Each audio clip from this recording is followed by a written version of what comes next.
شريك له ونشهد أن محمدا عبده ورسوله ونشهد أن عليا أمير المؤمنين ووصي رسول الله وخليفته بلا فاصل اوصيكم عباد اللہ ونفسی بتقوى اللہ۔ سب سے پہلے اپنے نفس کو اور تمام حضار محترم کے نفوس کو تقوی الہی کی دعوت دیتا ہوں، اور تقوی الہی ہی سبب ہے کہ انسان اس دنیا میں بھی کامیابی اور خوشحال زندگی گزارتا ہے، اور آخرت میں بھی اس دنیا کے بعد والی دنیا میں اس کو بہترین اور اچھے انعام و اکرام سے اللہ تعالیٰ نوازے گا۔ تقوی کے سلسلے میں ہمارے پہلے امام مولائے کائنات حضرت علی بن ابی طالب علیہ السلام کی ایک حدیث ہے جس میں امام فرماتے ہیں ان لأہل التقوی علامات، اہل تقوی کے لیے کچھ علامات ہیں، پہچانیں ہیں جو ہمارے اندر علامات ہونی چاہیے۔ ان میں سے یعرفون بہا، کہ جن کے ذریعے سے اہل تقوی کو پہچانا جا سکتا ہے۔ کیسے ہم پہچانیں کہ سامنے والا انسان متقی ہے یا متقی نہیں ہے؟ تمام اول شرائط یعنی اصول دین، فروع دین، یہ سب ماننے کے ساتھ ساتھ جو مولا فرما رہے ہیں سب سے پہلی پہچان ہے صدق الحدیث۔ وہ گفتگو کرتا ہے، بات کرتا ہے، لوگوں سے سچ بولے، جھوٹ نہ بولے۔ پہلی چیز ہو گئی صدق الحدیث، یعنی اس کی بات، اس کی گفتگو، اس کا کلام سچا ہونا چاہیے، جھوٹ بولنے والا نہ ہو۔ یہ متقی کی ایک پہچان ہے۔ وَأَدَاءُ الْأَمَانَةِ، اور امانت کا ادا کرنا۔ کسی سے کچھ امانت لیا ہے، کسی کا سامان ہمارے پاس ہے، کسی نے ہمارے پاس پیسہ رکھوایا ہے، اس کی صحیح و سالم امانت اس کو واپس کر دینا، یا قرضہ لیا ہے کسی سے۔ وَالْوَفَاءُ الْعَہْدِ، تیسری پہچان جو امام علیہ السلام نے بتایا ہے وفائے عہد کرنا، یعنی اگر کسی سے وعدہ کیا ہے تو اس وعدے کو پورا کرنا۔ یہ نہیں کہ کسی سے معلوم ہے قرض لیا ہے، کہا کہ 10 دن بعد دے دیں گے، جب 10 دن گزرا کیا کہہ رہے نہیں 20 دن بعد دیں گے، یہ نہیں۔ اگر وعدہ نہ کرے کہ بھائی ہم نہیں دے سکتے، 1 مہینے بعد دیں گے، 1 مہینے بعد، لیکن اگر وعدہ کیا ہے تو اس وعدے کو نبھائے۔ مثلا کوئی ہے فریج بنانے والا، واشنگ مشین بنانے والا، آپ کا خراب ہو گیا، فون کرے گا ہاں بس آ رہے ہیں، کل آ جائیں گے، معلوم ہوا کل بھی نہیں آیا، پھر معلوم ہوا پرسوں بھی نہیں آ رہا۔ وعدہ نہ کرے، وعدہ کرے تو اس وعدے کو پورا کرے۔ اور یہ ایام جو چل رہے ہیں شہزادی کونین حضرت فاطمہ زہرا سلام اللہ علیہا سے منسوب ہے، یعنی اس ماہ جمادی الثانی میں 3 جمادی الثانی کو شہزادی کی شہادت کا اپنے مناسبت سے مجلسیں کی، غم منایا، اور یہ جو تاریخ آنے والی ہے یعنی اس منڈے کو 20 جمادی الثانی شہزادی کی ولادت کی تاریخ ہے۔ بہت ہی عظیم تاریخ ہے، اور اس میں ہمیں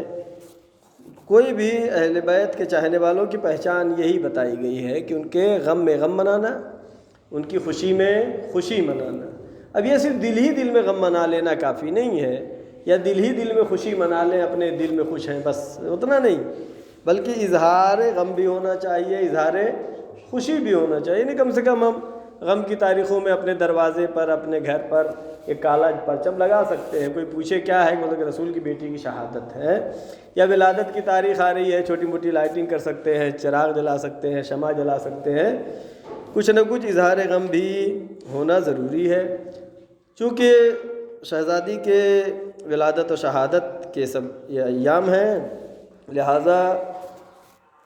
معصومہ کونین نے جو فدق میں جو خطبہ دیا ہے فدق کے سلسلے میں، جس کو خطبہ فدق کہتے ہیں، اس میں شہزادی نے جہاں پر خدا کی وحدانیت، رسول کی رسالت، تمام دین کی باتیں شہزادی نے وہاں پہ بیان کیا ہے، اپنا بھی تعارف کرایا ہے، اور ساتھ ساتھ شہزادی نے احکام دین کے فلسفے کو بیان کیا ہے، یعنی دین میں جو حکم ہے، شریعت میں جو احکام پائے جاتے ہیں، اس میں فلسفے کیا ہیں، اور بہت سارے احکام شہزادی نے بیان کیے ہیں۔ شہزادی کے علم کے اوپر یہ خطبہ بھی بہت بڑی دلیل ہے۔ جس میں انہوں نے تمام چیزیں جو بیان کی ہے خطبہ فدق میں، فلسفہ دین کے احکام، یعنی دین میں جو احکام پائے جاتے ہیں اس کی وجہ کیا ہے، کیوں ہے، مختصر طور پر بہرحال اس بحرانی حالت میں وہاں پر جا کر کے خطبہ دینا اور اس میں بیان کرنا۔ بہرحال شہزادی نے جو کچھ بیان کیا ہے اس میں سے چند معروضات آپ کی خدمت میں پیش کر رہے ہیں۔ پہلا ہے جس میں آپ نے کہا ہے کم فروشی سے پرہیز کرو۔ کم فروشی کا کیا مطلب ہے؟ جو تجارت کرتا ہے، بزنس کرتا ہے، کوئی چیز مثلا تولنا ہے تو کم تول کے دے رہا ہے، معلوم ہوا کہ سامنے والے نے 1 کلو کا پیسہ دیا ہے اور آپ اس کو 900 گرام دے رہے ہیں، تو اس کے کیا کہتے ہیں؟ کم فروشی۔ شہزادی فرماتی ہیں وَتَوْفِيهِ الْمَكَايِيلَ وَالْمَوَازِينَ تَغْيِيرًا لِلْجِنْسِ، ہے، اور تمہیں چاہیے کہ پرہیز کرو ناپ اور تول میں۔ کپڑا ہے 1 میٹر ناپنے کے بجائے تھوڑا ناپ رہے ہیں، یا جو ہے کوئی چیز 1 کلو سامنے والوں کو دینا ہے، ترازو جو ہے غلط کر کے اگر دے رہے ہیں، تو شہزادی فرما رہی ہیں کہ کم فروشی سے اجتناب کرو، اس لیے کہ ایک تو یہ حرام پیسہ ہے، دوسری بات یہ ہے کہ آپ کا بزنس کچھ دن چلنے والا ہے۔ جو اس طرح کا کرنے والا ہے، 1 دن آدمی نے دیکھا، 2 دن دیکھا، 100 گرام 50 گرام کم ہوا، دھیرے دھیرے اس کے کسٹمر بھی ختم ہو جائیں گے۔ آج بزنس میں چائنا اتنا آگے جا رہا ہے، انڈیا سے بھی آگے جا رہا ہے، حالانکہ انڈیا کا مقابلہ چائنا سے ہے۔ جیسی آبادی چائنا میں زیادہ ہے، انڈیا میں بھی زیادہ آبادی ہے۔ جب آبادی زیادہ ہوگی تو کام کرنے والے بھی کم پیسے میں ملیں گے، جب کام کرنے والے کم پیسے میں ملیں گے تو سامان میٹیریل بھی تیار ہوگا، کم پیسے میں تیار ہوگا۔ لیکن آج انڈیا آگے کیوں نہیں جا رہا ہے، ترقی کیوں نہیں کر رہا ہے؟ اس کی وجہ ایک تو گورنمنٹ کی طرف سے کوئی بڑی پالیسی بھی نہیں ہے اس بارے میں۔ کوئی کارخانہ کھولے، کوئی کمپنی کھولے تو گورنمنٹ کو چاہیے اس کی مدد کرے، یعنی بجائے اس کے کہ چائنا کا موبائل ہمارے ملک میں بک رہا ہے، اصل اولی کیا ہے کہ ہمارا وہاں بکنا چاہیے تھا، چونکہ آبادی میں ہم ان سے کم نہیں ہیں۔ لیکن آج ہماری گورنمنٹ اسی کو بہانہ بنا رہی کہ آبادی زیادہ ہے اس لیے ترقی نہیں کر رہے ہیں۔ چائنا کی اس اکنومی کو بڑھتے ہوئے دیکھتے ہوئے آج یہ کہنا غلط ہے۔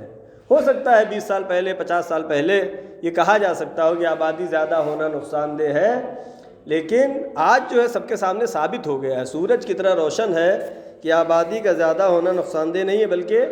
فائدہ مند ہے۔ لیکن اس نے کیا کیا؟ کم منافع پہ بیچنا شروع کیا۔ آج پوری دنیا کی مارکیٹ میں چائنا کا قبضہ ہے۔ لہذا جو شہزادی یہاں فرما رہی ہیں توفیہ المکائیل والموازین،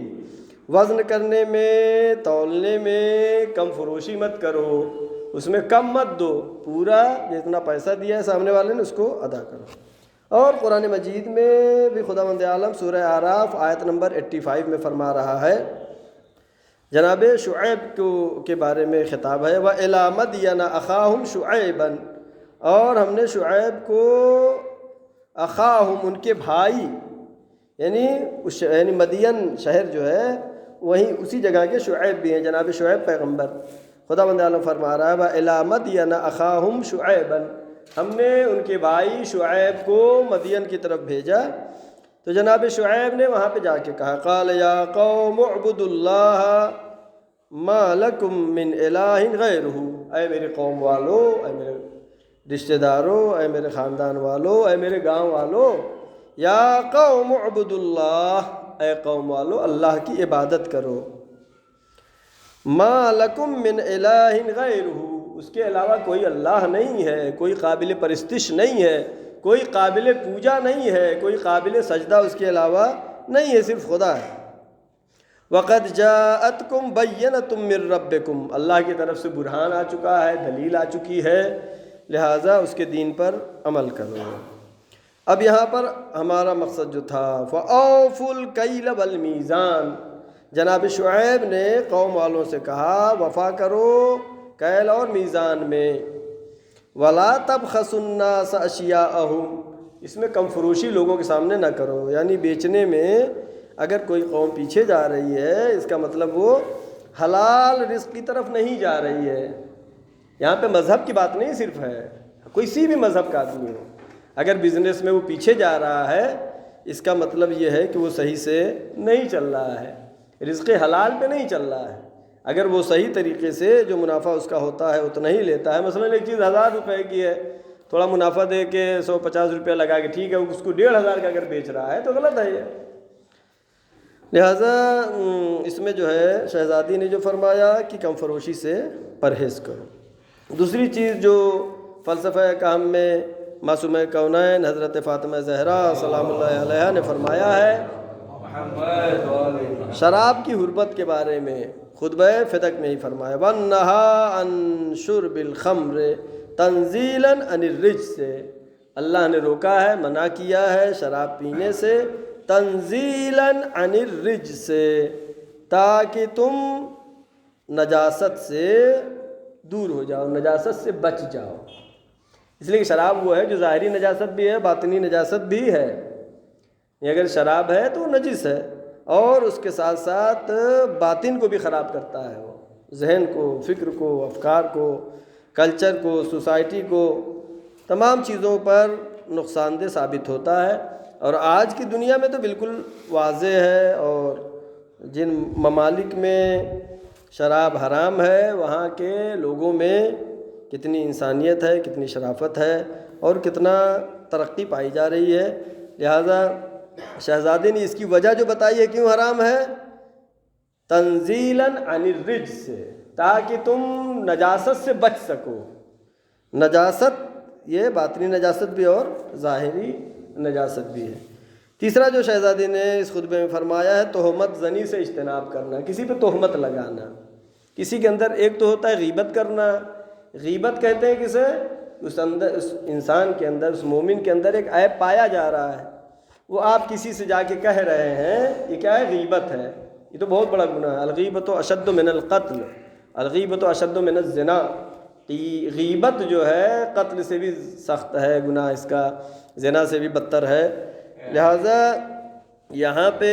تہمت کی بات چل رہی ہے، تہمت یعنی عیب نہیں پایا جا رہا ہے اس کے اندر، پھر بھی آپ کچھ کہہ رہے ہیں۔ شہزادی فرما رہی ہیں تہمت زنی سے اجتناب کرو، اور جو کہ عبارت یہ ہے، وَاجْتَنَابَ الْقَذْفِ حِجَابًا عَنِ اللَّعْنَةِ،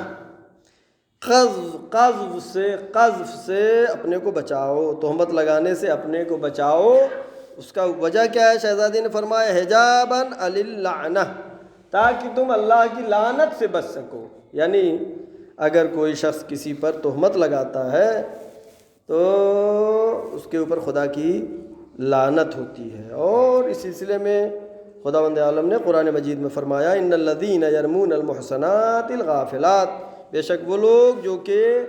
محسنات، محسنہ اس عورت کو کہتے ہیں جو عفیفہ ہو، عفت دار ہو، پاک دامن ہو،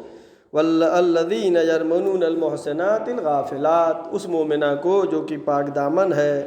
عفت دار ہے، اس کے اور غافل ہے، اس کو نہیں پتہ ہے، اس کے بارے میں تہمت لگائی جا رہی ہو، الغافلات المؤمنات،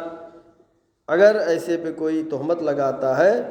خداوند عالم فرما رہا ہے لعنوا فی الدنیا والآخرہ، دنیا میں بھی اس پر لعنت ہے، آخرت میں بھی اس پر لعنت ہے، وَلَهُمْ عَذَابٌ عَظِيمٌ، اس کے لیے بہت بڑا عذاب، بہت سخت عذاب ہے۔ اور اس خطبہ فدق میں شہزادی جو آگے بیان کیا ہے اس میں سے کیا ہے کہ چوری کرنے سے بچو، وَتَرْكَ السَّرِقَةِ ایجابًا لِلْعِفَّةِ، اور چوری سے اپنے کو بچاؤ، چوری نہ کرو، ایجابًا لِلْعِفَّةِ، احکام شرعی کے فلسفے کو بیان کیا شہزادی نے، ہر حکم کی وجہ کو بیان کیا ہے، کہا کہ قذف مت کرو، تہمت مت لگاؤ، کیوں، اس لیے کہ دنیا میں بھی اللہ کی لعنت ہوگی، آخرت میں بھی لعنت ہوگی، اللہ کی لعنت سے بچنے کے لیے چوری کرنے سے بچو، کیوں، ایجابًا للعفہ، تاکہ تمہارا مال پاک رہے، تمہارا مال صاف رہے۔ اگر جو ہے حلال روزی ہے اس میں بھی تھوڑا سا بھی حرام ملا دیا، چوری کا ملا دیا، تو سب جو ہے مال خراب ہو جاتا ہے وہ۔ لہذا یہاں پر شہزادی نے آخر میں جو فرمایا شرک کی ممانعت، وحرم اللہ الشرک اخلاصا لہ بالربوبیہ، اور اللہ نے حرام قرار دیا ہے شرک کو، کیوں، اخلاصا لہ بالربوبیہ، تاکہ اس کی ربوبیت میں اخلاص رہے، یعنی اللہ کو پیدا کرنے والا سبھی مانتے ہیں کہ اللہ نے پیدا کیا ہے اس دنیا کو، لیکن اس دنیا کو چلا کون رہا ہے، رزق کون دے رہا ہے، ہے، اور بارش کون کرا رہا ہے، اس کو کیا کہتے ہیں، رب ماننا اللہ کو۔ حضرت شہزادی فرما رہی ہیں اخلاص لہ بالربوبیہ، تاکہ ربوبیت میں اخلاص پایا جائے۔ بہرحال شہزادی کے فضائل و مناقب بہت عظیم ہیں، اور ہمیں چاہیے کہ جشن میں جو خوشیاں منائی جائیں گی اس میں شرکت کریں، اور ظاہراً سنڈے کو جو ہے جشن کا سنڈے کو جشن کا اہتمام دن گزر کے شب ولادت حضرت معصومہ کونین سلام اللہ علیہا کریم پور کے جوانوں کی طرف سے جشن کا انعقاد کیا گیا ہے باب الحوائج میں بعد نماز مغرب ہے، اس میں شرکت فرمائیں۔ اور آج کے اس خطبے کو اس شعر کے ساتھ میں ختم کرتا ہوں کہ شہزادی کے لیے کسی شاعر نے کیا عظیم شعر کہا، صنف نسواں اب کسی منصب کی بھی شاکی نہیں، صنف نسواں اب یعنی مرد اتنے آئے، اتنے انبیاء آئے، عورتوں میں جو خواتین کے لیے نمونۂ عمل ہیں چند عورتیں ہیں، اس میں سے سب سے باعظمت شہزادی کونین ہے۔ لہذا شاعر نے کیا شعر کہا، صنف نسواں اب کسی منصب کی بھی شاکی نہیں، فاطمہ زہرا ہے تنہا ہر پیمبر کا جواب۔ اور شہزادی نے بچوں کی تربیت کے سلسلے میں اصل چیز کیا ہے جو بچوں کی تربیت میں سب سے زیادہ مؤثر ہے، وہ ماں ہے۔ ماں کی آغوش سے بچہ جو تربیت پاتا ہے، جو عقیدہ سیکھتا ہے، لہذا ضروری ہے کہ مائیں اپنے کو علم سے مسلح کریں۔ اور شہزادی کی زندگی میں ان کی زندگی کا جب مطالعہ کرتے ہیں تو آپ نے درسگاہ رکھی تھی، عورتیں آتی تھیں ان کے گھر پہ پڑھتی تھیں، احکام شرعی پوچھتی تھیں، بہت سارے واقعات ہیں اس میں، بہت سے مشہور ہے کہ خاتون آئی اور آ کر کے اس نے ایک سوال کیا، پھر دوسرا سوال کیا، پھر 3 سوال کیے، بہت سارے سوال کر لیے تو پھر وہ شرم کرنے لگی۔ شہزادی نے کہا شرم کرنے کی ضرورت نہیں ہے، جو بھی تمہیں سوال کرنا ہے سوال کرو، میں تمہیں جواب دوں گی۔ کہا کہ نہیں آپ کے لیے زحمت کا سبب، کہا ہمارے لیے کوئی زحمت کا سبب نہیں ہے، ہم تو دین کی اشاعت کے لیے آئے ہیں، دین کی تبلیغ کے لیے آئے ہیں، جتنی مرتبہ پوچھو گے اتنا ہم بتائیں گے۔ آخر میں ہم دعا کرتے ہیں پروردگار محمد و آل محمد صدقے میں، 4 معصومین علیہ السلام کے صدقے میں ہم کو محمد و آل محمد اور شہزادی کونین کے حقیقی چاہنے والوں میں قرار دے۔ پروردگار ہماری طاعت و عبادات کو قبول فرما، ابو جو پریشان حال ہیں ان کی پریشانیوں کو برطرف فرما، جو مریض ہیں ان کو شفائے کامل و عاجل عطا فرما، جو بے اولاد ہیں ان کو اولاد عطا فرما۔ پروردگارہ جو بچے بچیاں شادی کے اگر مشکلات ہیں ان مشکلات کو برطرف فرما۔ پروردگارہ طلاب جو بھی بچے و بچیاں علم حاصل کر رہے ہیں ان کو روز بروز علمی روحانی ترقی و کامیابی عطا فرما۔ پروردگارہ پرچم اسلام کو سربلند فرما، پرچم کفر و نفاق کو سرنگو فرما، آخری حجت امام زمانہ کے ظہور میں تعجیل فرما، ہم سب کو ان کے آور و انصار میں شمار فرما۔ بسم اللہ الرحمن الرحیم، العصر ان الانسان لفی خسر الا الذین آمنوا وعملوا الصالحات وتواصوا بالحق وتواصوا بالصبر، صدق اللہ العلی العظیم، والسلام علیکم ورحمۃ اللہ۔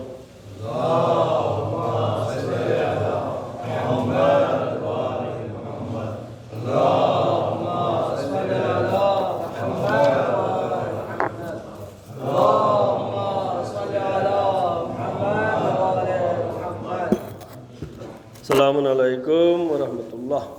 اعوذ باللہ من الشیطان الرجیم، بسم اللہ الرحمن الرحیم، الحمد للہ الذی لا الہ الا هو الحلیم الکریم، غافر الذنب وقابل التوب وهو الغفور الرحیم، سبحان من سبقت رحمته على غضبه وبسط اليدي بالرحمة، سبحان من لا يزداد الا جودا وكرما، نشهد ان لا اله الا الله وحده لا شريك له، ونشهد ان محمدا عبده ورسوله، ونشهد ان عليا امير المؤمنين ووصي رسول الله وخليفته بلا فصل، اللهم صل وسلم على سيد المرسلين خاتم النبيين ابي القاسم محمد، اللهم صل وسلم على سيدة نساء العالمين فاطمة الزهراء، اللهم صل وسلم على قائد غر المحجلين امير المؤمنين علي بن ابي طالب، اللهم صل وسلم وزد وبارك على الحسن المجتبى وعلى الحسين الشهيد بكربلاء وعلى علي بن الحسين زين العابدين وعلى محمد بن علي باقر العلوم الأولين والآخرين وعلى جعفر بن محمد الصادق وعلى موسى بن جعفر الكاظم وعلى علي بن موسى الرضا وعلى محمد بن علي التقي وعلى علي بن محمد النقي وعلى الحسن بن علي العسكري وعلى قائدنا ومولانا صاحب العصر والزمان آدم الكفر والفسوق والعصيان اوصيكم عباد اللہ ونفسی بتقوی اللہ۔ اس دوسرے خطبے میں بھی سب سے پہلے اپنے نفس کو اور تمام حضار محترم کے نفوس کو تقوی الہی کی دعوت دیتا ہوں۔ اور جیسا کہ گزشتہ خطبے میں نے عرض کیا کہ یہ ایام شہزادی کونین حضرت فاطمہ زہرا سلام اللہ علیہا سے منسوب ہے، اور آپ نے شہادت کے ایام میں ایام فاطمیہ منایا، اور اب جو ہے یہ معصومہ کی ولادت کی تاریخ آ رہی ہے جو کہ منڈے کو ہے، اور سنڈے کو جشن بھی ہے۔ بعد نماز مغربین بارگاہ باب الحوائج میں شب ولادت میں آپ حضرات شرکت فرمائیں، اور ساتھ ہی ساتھ اسی تاریخ میں شہزادی کی ولادت کے ساتھ ساتھ رہبر انقلاب اسلامی آیت اللہ امام خمینی رحمۃ اللہ علیہ کی بھی ولادت کی تاریخ ہے، لہذا اس کی مبارکباد آپ کی خدمت میں پیش کرتا ہوں۔ اور اس موقع پر ہم کو چاہیے کہ ہم جشن منائیں، خوشی منائیں، اور ہماری پہچان ہی یہ ہے کہ ہم اہل بیت کے غم میں غم مناتے ہیں، ان کی خوشی میں خوشی مناتے ہیں۔ یہ ہماری رسول سے محبت، اہل بیت سے محبت، انبیاء سے محبت، اور خاص کر جناب فاطمہ زہرا سے محبت کی علامت اور پہچان ہے۔ صرف محبت دل میں رکھنا کافی نہیں بلکہ اظہار بھی ضروری ہے۔ اظہار کیا ہے کہ غم میں ہم مجلسیں کریں، غم منائیں، اور محبت کا اظہار خوشی میں کیا ہے کہ چراغاں کریں، روشنی کریں، لائٹ جلائیں، شمع جلائیں، کچھ ایسا ہونا چاہیے پتہ چلے کہ کچھ ہے الگ، کچھ الگ ہے۔ لہذا جو بہت اس دن کو ایران میں اس دن کو روز زن اور روز مادر کے نام سے دیا گیا ہے، روز زن، روز مادر۔ لہذا روایات میں بھی تاکید ہے کہ اس دن میں چاہیے شوہروں کو کہ اپنی بیویوں کو ہدیہ، گفٹ، تحفہ دیں، اور یہ ثواب عظیم رکھتا ہے۔ اور ساتھ ساتھ بیٹوں کو، بچوں کو چاہیے کہ اپنی ماؤں کو اس تاریخ میں ہدیہ دیں، تحفہ دیں، گفٹ دیں، اور اس کا ثواب بہت زیادہ ہے۔ روایات میں بہت اس کی تاکید ہوئی ہے، اور جیسا کہ میں نے عرض کیا کہ امام خمینی رحمۃ اللہ علیہ کی ولادت کی تاریخ بھی ہے یہ، اور یہ مرد مجاہد کہ جس نے ایک انقلاب برپا کیا اس زمانے میں، انقلاب کہ جب دنیا، آج بھی دنیا ویسے ہی ہے، دنیا جا رہی ہے بے دینی کی طرف، دنیا جا رہی ہے لامذہبیت کی طرف۔ یعنی آج سے تقریباً 42 سال پہلے 1979 میں ایران میں انقلاب آیا۔ یعنی جب دنیا میں اور بھی انقلاب آئے، کہیں پر انقلاب کسانوں نے لایا، کسانوں کی پرابلم تھی، کہیں پہ انقلاب کسی ملک میں اسٹوڈنٹ، طالب علموں نے لایا، وہ اس کی بنیاد الگ تھی، لیکن یہ جو انقلاب آیا اس کی بنیاد مذہب ہے، اس کی بنیاد دین ہے۔ یعنی جب دنیا بے دینیت کی طرف جا رہی ہے، جمہوریہ اسلامی انقلاب کے خصوصیات میں سے ایک خصوصیت یہ ہے کہ دینی رجحان، یعنی اس انقلاب میں دینی رجحان پایا جائے۔ جو بادشاہ تھا رضا شاہ پہلوی، اس نے یہ حکم کر دیا تھا عورتیں جو ہے حجاب نہیں کر سکتی ہیں، اور امریکہ کا کوئی اگر مجرم بھی یہاں پکڑا جائے تو یہاں سزا نہیں دی جا سکتی۔ ایک قانون آیا تھا کیپیٹلاسیوم کہتے ہیں فارسی میں۔ بہرحال ایک انقلاب کہ جس کے روشنی پوری دنیا میں آج پھیل رہی ہے، اگر کوئی ظلم کے خلاف بول رہا ہے تو جمہوریہ اسلامی ایران ہے۔ لہذا یہ انقلاب جس کی یہ خصوصیات تھی۔ پہلی خصوصیت کیا ہے؟ دینی رجحان۔ یہ اس کی انقلاب کی بنیاد دین تھا۔ بادشاہ اس وقت کا چاہ رہا تھا کہ بے دینی پھیلے، شراب عام ہو جائے، بے حجابی عام ہو جائے، عورتیں پردہ نہ کریں، مرد شراب پئیں، بے دینیت پھیل جائے۔ لیکن ایک انقلاب جو آیا آج سے 42 سال پہلے، اس میں یہ امتیاز پایا جاتا ہے کہ دینی رجحان ہے۔ دوسرے امتیازات خلاصے میں بیان کروں، حاکمیت مطلق خدا، یعنی اس انقلاب میں بنیاد کیا ہے کہ حکومت کا حق صرف خدا کو ہے۔ جو قرآن کہہ رہا ہے، جو رسول کہہ رہا ہے، ہم نے قرآن میں آیتیں پڑھی، رسول بنانا کس کا کام ہے؟ اللہ کا۔ امام بنانا کس کا کام ہے؟ اللہ کا ہے۔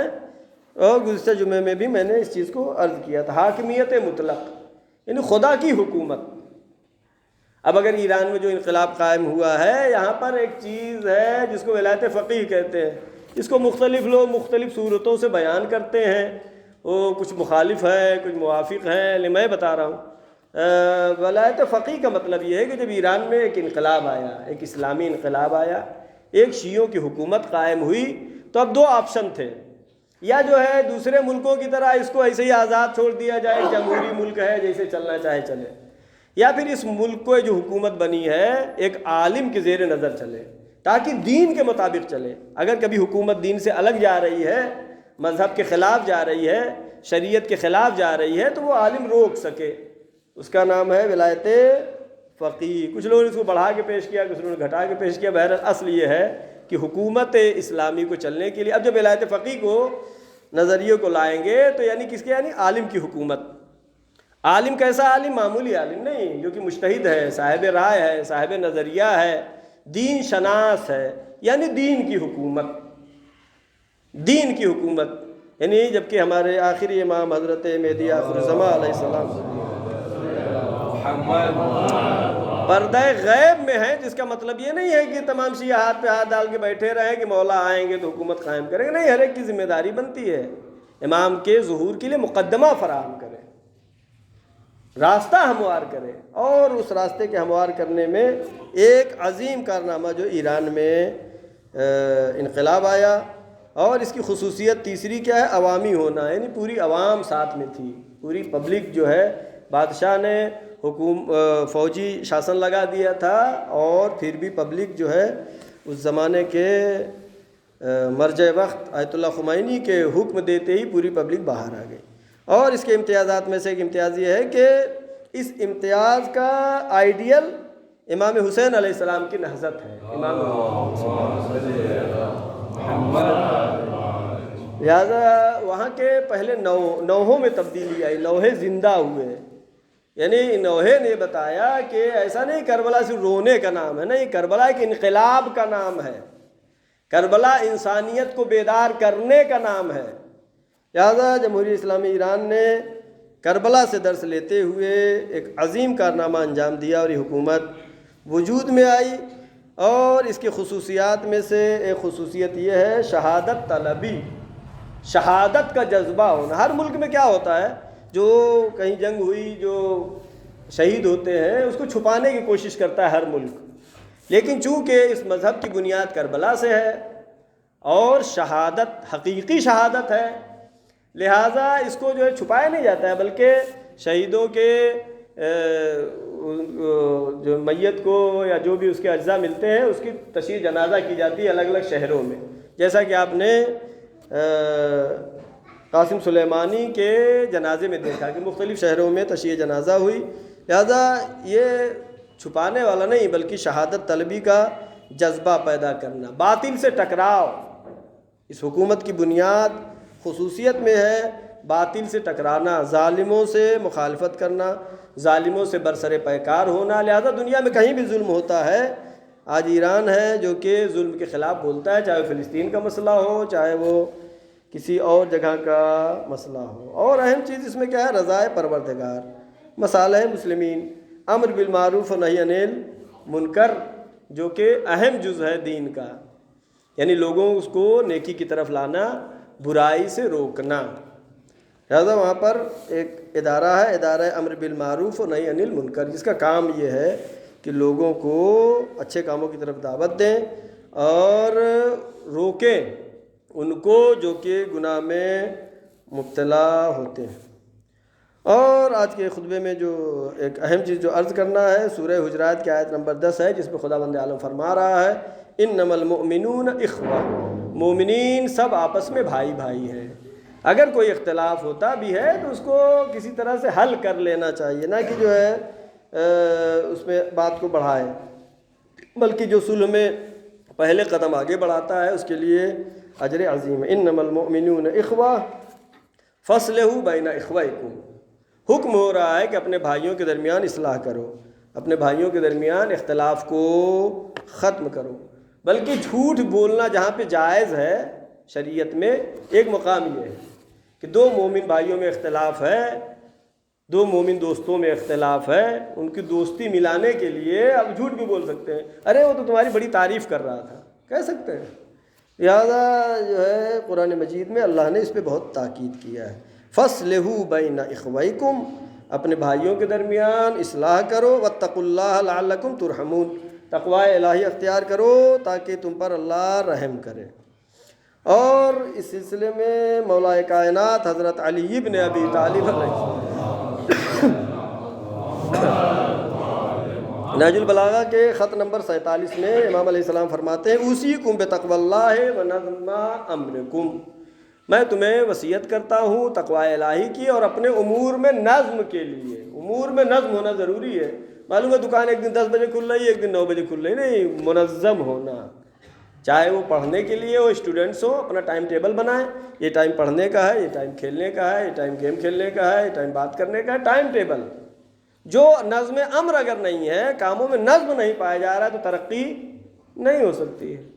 یہاں میں نہیں کہہ رہا، اپنے کھیلنے کا بھی ٹائم بنائیں، پڑھنے کا ٹائم بنائیں، دینیات کا ٹائم بنائیں، کلاسز چل رہے ہیں، بچوں کو چاہیے کہ شرکت کریں، استفادہ کریں، موقع ہمیشہ نہیں آتا ہے، اگر کوئی اچھا موقع مل رہا ہے تو اس سے پوری طریقے سے فائدہ اٹھانا چاہیے۔ اور الحمدللہ کریم پور میں انجمن عسکریہ خدمات انجام دے رہی ہے، اور اس کے صدر صاحب جناب نبوت صاحب اور جناب گلزار صاحب اور دیگر انجمن کے جو اراکین ہیں ان کے ہم شکر گزار ہیں کہ یہ لوگ زحمت کر رہے ہیں اور مومنین کے لیے خدمات انجام دے رہے ہیں۔ البتہ کوئی بھی کمیٹی ہو، کوئی بھی انجمن ہو، اس کی ترقی کے لیے، اس کی کامیابی کے لیے، اپنی گاؤں کی عزت کے لیے، اپنی گاؤں کو آگے بڑھانے کے لیے ضروری ہے کہ ایکتا ہونا چاہیے۔ کوئی بھی کام ہو، اپنے انجمن کو اگر آپ طاقت دیں گے، اپنی انجمن کو اگر آپ عزت دیں گے تو پھر ترقی ہوگی۔ اور یہ کہیں کہ ہم سے کیا مطلب، ہم سے کیا مطلب، یہ دین اسلام میں نہیں ہے۔ ہم سے ہے مطلب، یہ ہے دین اسلام میں، ہر چیز میں مطلب ہے۔ یہ نہیں کہ وہ کیا کر رہے ہیں ہمیں نہیں پتہ، کیسے کر رہے ہیں، نہیں، بلکہ سب کی ذمہ داری بنتی ہے کہ آپ حضرات انجمن کا ساتھ دیں، انجمن کے ہاتھوں کو مضبوط کریں، خاص کر جوانوں سے۔ اور گزشتہ خطبہ جمعہ میں نے یہ بات عرض کی تھی کہ جو امامیہ کالونی میں جو مکانات ہیں جنہوں نے بنوایا ہے، کار خیر کے لیے بنوایا ہے، ثواب کے لیے بنوایا ہے، لہٰذا سب کی ذمہ داری بنتی ہے، ان کی خاص کر ذمہ داری بنتی ہے کہ گناہوں سے پرہیز کریں۔ ایسا نہ ہو کہ اس گھر میں ٹی وی چل رہا ہے، گانا چل رہا ہے، یعنی اس گھر میں شراب پینے والا رہ رہا ہے، جوا کھیلنے والا معاذ اللہ رہ رہا ہے، یہ بالکل ہی غلط ہے۔ اپنے اندر تبدیلی کوئی بھی بدل نہیں سکتا، انسان خود اپنے کو بدل سکتا ہے۔ چاہے اگر عہد کر لے کہ ہم اس گناہ سے کبھی نہیں کریں، گناہ سے رکنا چاہ رہے ہیں تو رک سکتا ہے، دوسرا اسے روک بھی نہیں سکتا ہے۔ اور یہ مکانات جو بنے ہیں غریبوں کے لیے بنے ہیں، لہٰذا یہ نہیں ہے کہ جو رہ رہا ہے وہ سوچے کہ مثلاً یہ ہمیشہ کے لیے ہمارا باپ دادا کا ہے، اب ہماری نسل میں چلے گا، ایسا نہیں ہو، غریبوں کے لیے۔ اگر کسی کی مالی حالت اچھی ہو جاتی ہے، ہماری دعا ہے کہ ہم وہ وقت دیکھیں کہ پروردگار کوئی بھی ایسا غریب نہ ہو جس کو غریب کے عنوان سے کسی گھر میں رہنا پڑے۔ لہٰذا جو مکانات ہیں اس کے بارے میں انجمن کے افراد زحمت کر رہے ہیں، محنت کر رہے ہیں، کچھ ایگریمنٹ تیار کر رہے ہیں، اس میں سب لوگ ساتھ دیں، اس کو جو ہے تیار کریں، اس لیے کہ یہ بہترین وقت ہمیشہ نہیں آتا ہے۔ نظم امر ضروری ہے، کاموں میں منظم ہونا ضروری ہے، حساب کتاب پکا ہونا ضروری ہے۔ یہ نہیں کہ بس اسی طریقے سے چل رہا ہے، چلنے دو، چل رہا ہے، چلنے دو۔ جو بھی ہیں ان کو کوشش کرنا چاہیے کہ محنت کریں، زحمت کریں، انشاءاللہ اپنا گھر بنائیں، اور اس میں یہ سوچ کے نہیں رہنا کہ جو ہے کوئی ہو سکتا ہے مالی حالت اچھی ہو گئی ہو کسی کی ہیں، بچے کمانے لگے ہوں، تو اب یہ ضروری نہیں کہ اسی میں پڑے رہیں، نہیں، اسے نکلیے، دوسرے جو غریب ہیں، جو محتاج ہیں، جن کو ضرورت ہے، ان کو موقع دیجیے۔ اور لہذا جو ہے یہ گزارش ہے کہ وہ ایگریمنٹ پیپر جو تیار ہو رہا ہے وہ آپ کے نقصان کے لیے نہیں ہے، قوم کے فائدے کے لیے ہے، کریم پور کے فائدے کے لیے ہے۔ اس کا مطلب یہ نہیں ہے کہ اس پہ آپ جو ہے اگر سائن کرتے ہیں تو آپ کو مکان چھوڑنا پڑے گا، نہیں، مکان چھوڑنے کی یہاں بات نہیں ہو رہی، بلکہ ایک نظم ہونا چاہیے، منظم ہونا چاہیے، پختہ کام ہونا چاہیے۔ آج حالات ایسے ہیں، کل کیا ہوتا ہے، لہٰذا جو لوگ ہیں ان کے لیے بھی بہتر ہے وہ۔ اور اس میں تو میری پیشنہاد تو یہ تھی کہ اس کو ایگریمنٹ میں یہ معین کریں، مثلاً جیسے 4 سال یا 5 سال کے لیے ایگریمنٹ کریں، اس کے بعد جب وہ پورا ہو جاتا ہے پھر اگر اس کی مالی حالت اچھی ہے تو مکان کو چھوڑ دیں، اگر اچھی حالت نہیں ہے تو دوبارہ اسی ایگریمنٹ کو آگے بڑھا دیں۔ بہرحال تو انجمن کے افراد بہتر جانتے ہیں کہ اس کو کیسے کیا کرنا ہے، لیکن بہت ضروری ہے۔ اور انجمن نے غریبوں کے لیے راشن وغیرہ کا بھی انتظام کیا، کافی زحمت کیا، اور ساتھ ساتھ جو ہے دینیات کلاسز کے بارے میں کئی جمعہ سے کہنا بھول جاتا ہوں، آپ لوگ اپنے بچوں کو بھیجیے، یہ کلاسز چل رہے ہیں نماز مغربین کے بعد نئے عاشور خانے میں، لہٰذا اور اگر ہمارا تو ارادہ یہ ہے اگر بچے زیادہ ہوتے ہیں انشاءاللہ تو جو یہاں پہ ٹیچرز ہیں جو قرآن پڑھا سکتے ہیں ان کو دعوت دی جائے گی، انجمن ان کو تنخواہ دے گی مناسب ہوگی اس کے حساب سے، اور وہ ٹیچرز بھی پڑھائیں گے۔ ایسا نہیں کہ ایک ٹیچر ہو سب بچوں کو پڑھا رہا ہے، دو ٹیچر سبھی کو پڑھا رہے ہیں، نہیں، 20 بچے 25 بچوں کا ایک گروپ ہوگا، 20 کے اوپر میرے خیال سے بہتر نہیں ہے، 20 بچوں کا گروپ کر کے اس دینیات کے کلاس کو اچھے طریقے سے چلایا جائے۔ ایسا نہیں کہ بس جیسے چل رہا ہے ویسے ہی چل رہے ہیں، تو نہیں، یہ کب ہو سکتا ہے؟ جب آپ ساتھ آئیں گے۔ تالی ایک ہاتھ سے نہیں بج سکتی، نہ انجمن والے بجا سکتے ہیں، نہ تو امام جمعہ بجا سکتا ہے، لہذا ضروری ہے کہ آپ لوگ بڑھ چڑھ کے حصہ لیجئے، اس میں اپنے بچوں کو ترغیب دیجئے، وقت معین کیجئے، وقت نکالیے۔ یعنی بچے کہہ رہے ہیں کہ وہ فلاں کی برتھ ڈے ہے، اس وقت ہم جا رہے ہیں برتھ ڈے میں شرکت کرنے جا رہے ہیں، اس ٹائم میں برتھ ڈے نہ رکھیے، کیا ضروری ہے؟ 7 سے 8 کلاس ہوتا ہے، 8 بجے کے بعد رکھیے، یا سورج ڈوبنے سے پہلے رکھ لیجئے۔ ایسا نہیں ہے کہ جس وقت کلاس کا ٹائم ہے اسی وقت آپ کا برتھ ڈے ہونا ضروری ہے، نہیں، لہذا ضروری ہے ان سب چیزوں کی رعایت کیا جائے اور دینیات کے کلاسوں میں شرکت کریں، اور مسجد کی تعمیر ہو رہی ہے اس میں بھی حصہ لیجیے آپ حضرات، بہترین موقع ہے، یہ موقع ہمیشہ ہاتھ آنے والا نہیں ہے۔ اور پھر قبرستان کی کمیٹی الحمدللہ بہت کام کر رہی ہے بغیر نام کے، کام کر رہی ہے کمیٹی بغیر نام کے، جوانوں کا ایک گروپ آگے آیا، اس نے قبرستان پہ دھیان دیا، ماشاءاللہ اس کی صفائی کر دی ہے، وہاں پہ جا کے آپ بیٹھ کے قرآن پڑھ سکتے ہیں، اپنے مرحومین کو ایصال ثواب کر سکتے ہیں، کرسی بھی وہاں پہ لگ گئی ہے، اور ٹوائلٹ بھی ظاہراً بن رہا ہے۔ انشاءاللہ جو ہے جو میری آرزو ہے کہ جلد سے جلد اس کی باؤنڈری جو ہے پتھر جو لگے ہوئے ہیں اس کی جگہ پہ اچھی باؤنڈری انشاءاللہ آپ کی عنایت سے، چونکہ عوامی طاقت، پبلک کی طاقت دنیا کی سب سے بڑی طاقت ہے۔ یہ نہیں سوچے وہ فلاں پیسے والا ہے اس نے دے دیا، نہیں، اس نے دے دیا وقتی ہے اس کا، لیکن پبلک کے 10 روپیہ 5 روپیہ جو یہ طاقتور ہے، یہ مضبوط ہے۔ لہٰذا آئندہ میں انشاءاللہ یہ بھی کوشش کی جائے گی کہ رسید اس کی چھپے، جو بھی جو ہے انجمن کو اعانت کرنا چاہتا ہے 10 روپیہ 5 روپیہ 100 روپیہ 1000 روپیہ جیسی بھی پرچی ہوگی، انجمن کے افراد جوان معین کیے جائیں گے اور گھروں پہ جائیں گے، انشاءاللہ وہاں سے آپ لوگ ثواب حاصل کر سکتے ہیں۔ آخر میں ہماری دعا ہے پروردگار محمد و آل محمد صدقے میں، چاہے معصومین علیہ السلام کے صدقے میں ہم کو زیادہ سے زیادہ توفیق دے کہ ہم تیرے دین پر عمل کر سکیں۔ پروردگارہ جو بھی پریشان حال ہیں ان کی پریشانیوں کو برطرف فرما، پروردگارہ جو مریض ہیں ان کو شفائے کامل و عاجل عطا فرما، جو بے اولاد ہیں ان کو اولاد عطا فرما، پروردگارہ محمد و آل محمد صدقے میں جن بچیوں کی شادی کی پرابلم ہے اس کو برطرف فرما، پروردگارہ ہمارے تمام گناہ صغیرہ و کبیرہ کو معاف فرما، ہمارے مرحومین کے تمام گناہ صغیرہ و کبیرہ کو معاف فرما،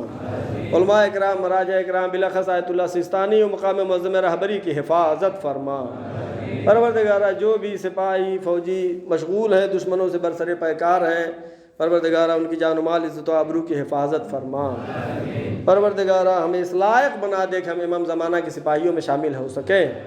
پروردگارہ آخری حجت امام زمانہ کے ظہور میں تعجیل فرما،